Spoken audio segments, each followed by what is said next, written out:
Good afternoon, Professor. This is Francisco Grijalva doing my analysis of a policy, Section A. Today, I'd like to talk about the Americans with Disability Act of 1988, formally signed in 1990. In order to understand the act, you need to look up at a historical narrative of 1973 Rehabilitation Act, mainly derived from the 1964 Civil Rights Act. In the 1964, a group of activists fought for the abolishment of discrimination through sex and ethnic identity. But one demographic was left behind, the disability, or the people living with disability. So that's what led to the 1973 Rehabilitation Act, and later on, the Americans with Disability Act, which I'm wanting to talk about. What problems necessitate the policy? Discrimination and bias is something that happens almost in a subconscious way. A lot of people living with disability are limited in jobs, access to resources, education, and are also put in a box, very much so by either their cognitive, physical, or emotional disabilities. The nature of the problem, what I just said, biased, no access to resources.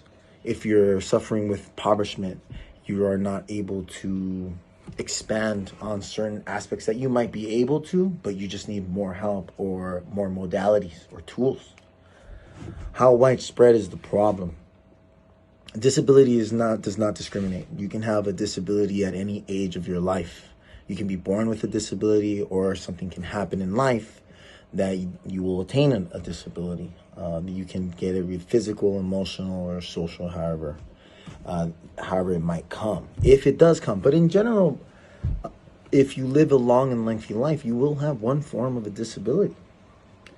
What groups are affected? So as I said previously before, low socioeconomical groups that have multiple aspects of impoverishment and trauma.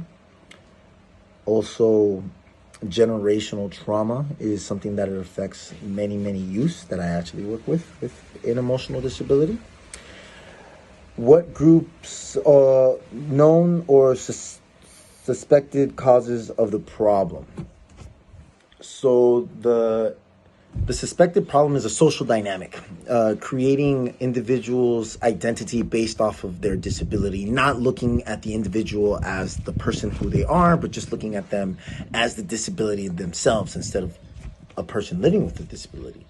A lot of these aspects are defined by the 13 district disability categories, like autism, deaf, blind, emotionally disturbed, hearing impairment, specific learning disabilities. That's kind of me. I am living with a specific learning disability. And these people living with disabilities, their whole lives have to, first and foremost, define what their disability is all the time, in every aspect, in every job, in every type of anything that is created formal. And it becomes this identity that is forced on you, really. It's not something that you want or need, but at the same time, you also have to be proud of your disability, because you should be proud of who you are. But that doesn't mean that you are your disability. I hope that makes sense. How does the policy address the problems? So what it does is it allow for technology, accessibility to spaces and resources, opportunity to equal education, and also it regulates public school systems, or say, for instance,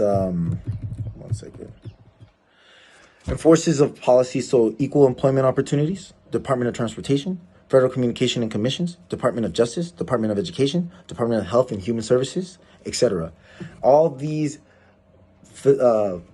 entities are enforced by this policy that the ADA, or the Americans with Disability Act, imposes on all these public and social, programs for assistance. Okay, Professor, I hope I explained everything correctly. Please let me know. I can also add a different spin on it as a person living with a disability, but I just kept it by the book structure, and I'll send you my resources. Thank you.